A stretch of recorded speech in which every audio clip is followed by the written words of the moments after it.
रमजान महिन्याचे शेवटचे 3 दिवस उरले असून मीना बाजारात सोलापूर शहरासह कर्नाटकातील विजापूर, गुलबर्गा येथून देखील नागरिक खरेदीसाठी येत असतात। उन्हाचा पारा वाढल्याने खरेदीसाठी नागरिक दिवसा येत नसल्याने रात्री व्यवसाय करण्यासाठी मीना बाजारातील व्यापाऱ्यांना मुभा द्यावी अशी विनंती करणारे पत्र वंचित बहुजन आघाडीचे उमेदवार राहुल गायकवाड यांनी पोलीस आयुक्तांकडे दिले आहे।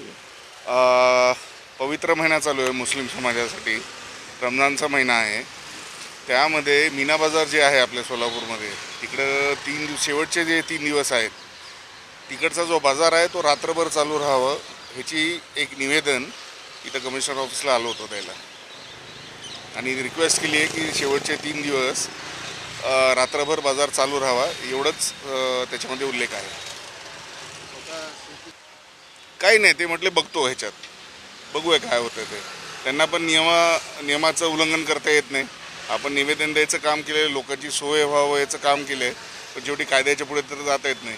बघूया काय होतं ते, म्हटले बघूया।